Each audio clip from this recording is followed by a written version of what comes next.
ओम बापू नंदाचौर वालिया आपकी सदा ही जय। बोलो बाके बिहारी लाल की जय।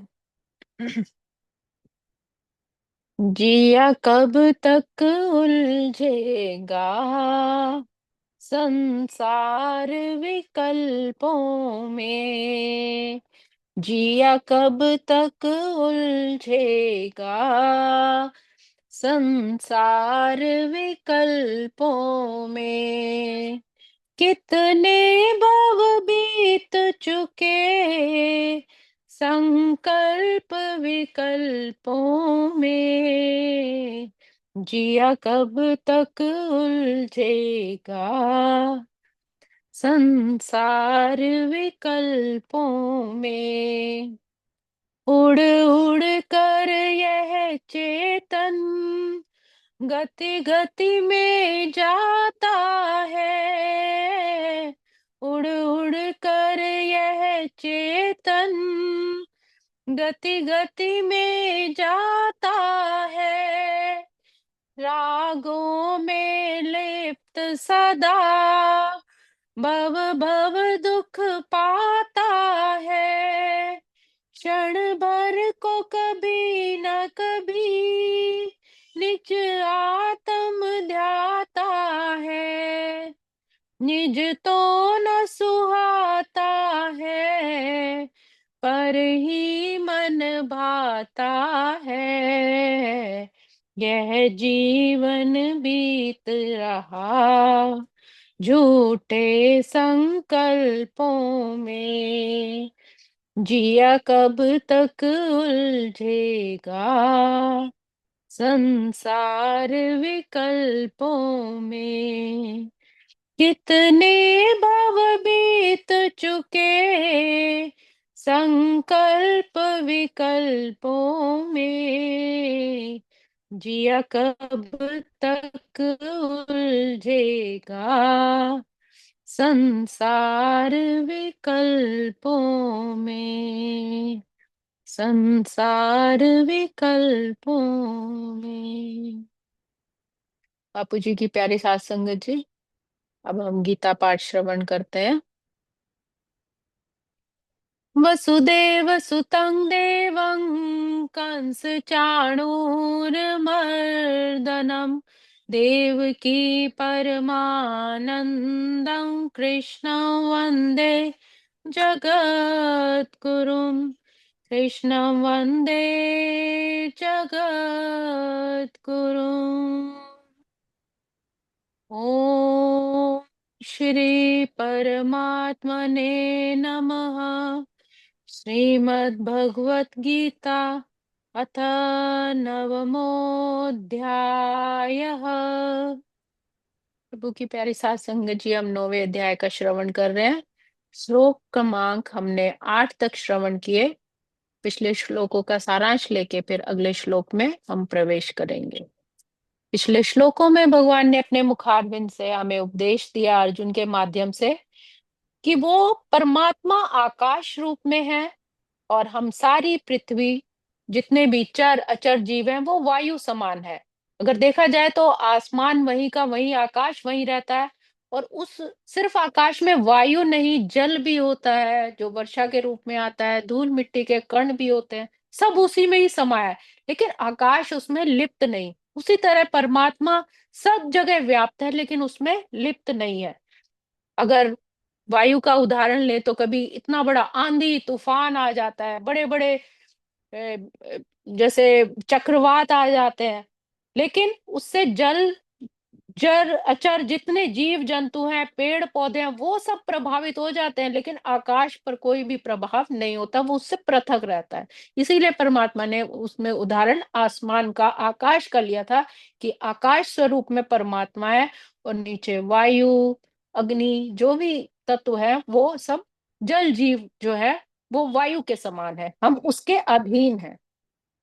फिर आगे परमात्मा ने ये उपदेश दिया कि जैसे जैसे सृष्टि का, ब्रह्मा जी का जैसे दिन होता है तो उसी तरह सभी प्राणी जीवित रहते हैं। और जैसे ही फिर उनकी रात्रि होती है, ब्रह्मा जी विलीन हो जाते हैं, तो ये सारी सृष्टि भी उसी में ही विलीन हो जाती है। विलीन का अर्थात ये मतलब है जितने भी जल जीवन है वो सब एक सूक्ष्म कणों के रूप में विभाजित हो जाते हैं, जो भी है अपने मूल तत्व में आ जाते हैं। जैसे मिट्टी का एक घड़ा है जो टूटने के बाद फिर वो मिट्टी ही बन जाता है, ऐसे सारे चर अचर जितने भी जीव जंतु पेड़ पौधे हैं, जब प्रलय होती है तो वो भी छोटे छोटे कणों में विभाजित हो जाती है। और जब दोबारा सृजन का समय होता है, फिर वो सभी आपस में एक्यूमुलेट होकर सब जुड़कर एक ऊर्जा का महान स्रोत जैसे सूरज का होता है वो एक बनता है, और फिर उससे पृथक, और जो सूरज का जो रूप है अग्नि, तो जिसमें ऊष्मा है, अग्नि है, तेज है, तो वो शिव का स्वरूप माना गया है, क्योंकि जो शिवलिंग की आकृति है वो वैसे ही पिंड स्वरूप होती है, तो उसको माना गया। और उसी में से ही फिर भिन्न भिन्न प्रकार के जीव जंतु पेड़ पौधे, फिर वो उसी, जब वो खंडित होता है तो उसमें से अनेक जीव जंतु और पेड़ पौधे और ये सृष्टि का निर्माण होता है। इसीलिए वो अंश जो है उसमें कण कण में परमात्मा का अस्तित्व बताया गया है। भगवान ने ये उसमें पिछले श्लोकों में हमें समझाया। और फिर भी उसमें ये कहा था कि सब कुछ होते हुए भी मैं उनमें लिप्त नहीं हूँ, प्रकृति में सब कुछ होते हुए भी मैं उनमें लिप्त नहीं हूँ। और इसी संदर्भ में अब अगला श्लोक, श्लोक क्रमांक 9। न च मान्तानि कर्माणि निबध्नन्ति धनञ्जय उदासीन वदासीनमसक्तन् तेषु कर्मसु। प्रभु अपने मुखारबिंद से कहते हैं कि हे धनंजय, ये सारे कर्म मुझे नहीं बांध पाते, मैं उदासीन की भांति इन सारे भौतिक कर्मों से सदैव विरक्त रहता हूँ। जब प्रत्येक छोटा छोटा कण विभाजित हो जाता है छोटे छोटे अणुओं में, तो वो किसी न किसी जाके योनि में फिर जन्म लेता है अपने अपने कर्मों के अनुसार। फिर वो विभिन्न प्रकार के मनुष्य पशु पक्षी सब अपने अपने कर्मों के अनुसार स्वभाव के अनुसार विभिन्न योनियों में इस ब्रह्मांड की सृष्टि में जन्म लेते हैं। तो प्रभु उसी संदर्भ में कह रहे हैं कि ये सारे कर्म मुझे विभिन्न योनियों में उत्पन्न करने के बाद भी भगवान उनमें किसी से नाता नहीं रहता, ये सभी कर्म मुझे बांध नहीं पाते, भगवान इन सबसे पृथक है। इस प्रसंग में यह नहीं सोच लेना चाहिए कि भगवान के पास कोई काम ही नहीं, वो अपने बैकुंठ में सदा व्यस्त रहते हैं। ऐसा कहा गया है, आत्मा रामस्य तस्यासि प्रकृत्या न समागमः, अर्थात वे सतत दिव्य आनंद में आध्यात्मिक कार्यों में रत रहते हैं, अर्थात परम पिता परमेश्वर ध्यान अवस्था में ही रत रहते हैं, किंतु यह भौतिक कार्यों से उनका कोई भी सरोकार नहीं रहता। वो बिना हिले डुले बिना कुछ करे ये सारी व्यवस्था अपने आप चलती रहती है। पेड़ पौधे उगते हैं, उनमें बीज फल होते हैं, और वो जब बीज उनके जब जगह जगह पृथक हो जाते हैं फैल जाते हैं, तो एक पौधे से ही एक बीज से कई अनेक पौधे बन जाते हैं और फिर समाप्त भी होते हैं। तो ये सारी व्यवस्था परमात्मा कह रहे हैं अपने आप चलती रहती है। सारे भौतिक कार्य उनकी विभिन्न शक्तियों द्वारा ही संपन्न होते हैं। वे सदा इस सृष्टि के भौतिक कार्यों के प्रति उदासीन रहते हैं, वो तटस्थ होकर ये सब देखते हैं किंतु उनमें लिप्त नहीं रहते। तो उदासीन मतलब जैसे कोई नदी के किनारे पर बैठ के उन सब चीजों का निरीक्षण करना, लेकिन उसमें लिप्त नहीं रहना। यद्यपि छोटे से छोटा भौतिक कार्य भी उन छोटे कार्य पर भी उनका नियंत्रण रहता है, किंतु वे उदासीन स्थित रहते हैं। कोई भी छोटे से छोटा काम हो तो भी परमात्मा की इच्छा पर ही है, उनके नियंत्रण में रहता है। यहाँ पर उच्च न्यायालय के न्यायाधीश का उदाहरण दिया गया है, जो अपने आसन पर बैठा रहता है, उसके आदेश से अनेक प्रकार की बातें घटती रहती हैं। किसी को फांसी दी जाती है, किसी को कारावास की सजा मिलती है, किसी को प्रचुर धन राशि मिलती है, तो किसी को दंड भी देना पड़ता है, तो भी जज उदासीन रहता है, उसे इस लाभ हानि से कुछ भी लेना देना नहीं रहता।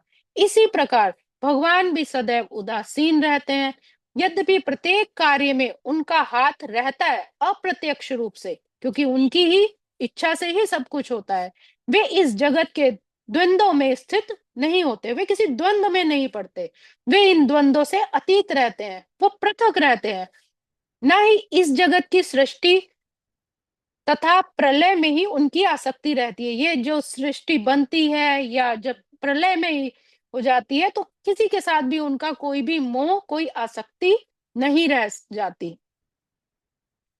और सारे जीव अपने पूर्व कर्मों के अनुसार विभिन्न योनियों को ग्रहण करते हैं। अर्थात कहने का ये अर्थ हो गया कि भगवान के पास सबकी फाइलें हो गई, सुख दुख की, उनके कर्मों की। और जैसे एक डाकिया अलग अलग चिट्ठियां बांटता है कि ये यहाँ की है, ये फलाने एरिया की है, ये यूपी की है, ये एमपी की है, ये यहाँ जाएगी, उसी तरह भगवान के पास भी सबके कर्मों की फाइल होती है, सुख दुख की फाइल है कि उसने ये कर्म किया, ये सही किया, ये गलत किया, ये ऐसा किया, ऐसा किया। और उसी के अनुसार फिर उसके पूर्व कर्मों के अनुसार विभिन्न उसको योनियां ग्रहण करनी पड़ती है, कोई पशु पक्षी की, कोई मनुष्य की, कोई कीट की। और भगवान इसमें कोई भी व्यवधान नहीं डालते, कोई भी उसमें अपना हस्तक्षेप नहीं रहता, क्योंकि उनके सब ये पूर्व जन्मों के कारण ही उन्हें विभिन्न योनियां फिर मिलती हैं। आज के श्लोक को हम यही विराम देंगे। ओम श्री कृष्णार्पणमस्तु। हरे नमः, हरे नमः, हरे नमः। नर रे नर रे नर रे, तू चेत अरे नर रे, नर रे नर रे नर रे, तू चेत अरे नर रे। क्यों मूड विमूढ़ बना, कैसा पागल खर रे। अंतमुख हो जाब तू, निज में निज रस भर रे। पर अवलंब को तज रे, निज का आश्रय कर ले। जिया कब तक उलझेगा संसार विकल्पों में। कितने भव बीत चुके संकल्प विकल्पों में। जिया कब तक उलझेगा संसार विकल्पों में। बोलो बाके बिहारी लाल की जय, मेरे सतगुरु महाराज की जय। बहुत सुंदर। वाह जी वाह, बिल्कुल जी बिल्कुल। ये कब तक होगा, ये कल विकल्पों में। और ये आपकी बात जो है ना, बड़े सुंदर आज आया भी, उसके हिसाब से उन्होंने दे देना होता है ना। फिर जी जो, और जो मैं ऐसा कहता हूँ भी, हाँ भाई, भी एक ना ऐसा युग आ जाए जिसमें सब अच्छे कर्म करें, तो ताकि किसी को ऐसे दुख मिले ना, है ना, किसी भी तरह का। पर ये नियम जो उसने बनाए हैं, बड़े सोच समझ के बनाए हैं। मेरे जैसे तो ऐसे एक ऐसा आ गया ख्याल भी, आज ही सब सारे शुभ कर्म करें, है ना। तो फिर कीट पतंगे, ये नहीं सोचा कीट पतंगे और ये जिनकी इतनी जरूरत पड़ती है ना, कोई फूल खिलाने में, कोई किसी में, है ना, सारे जो जीव जंतु जानवर, ये कैसे, इनका कैसे बनेगा जो सारे ही इतने करने लग जाएंगे। आ, मेरा मानना तो यही है कि सारे शुभ कर्म करें, जीव जंतु भी बनाते रहें। प्रभु कर्मों का मतलब ऐसा हो कि कर्मों का किसी को दुख ना मिले, किसी को कष्ट ना मिले, सारे ही कर्म शुभ करें, जो कि है बड़ा मुश्किल, लेकिन ऐसा मेरा मानना है। पर आज वही आया प्रसंग, बहुत सुंदर आपने सारा समझाया। धन्यवाद धन्यवाद सारी आप। संगत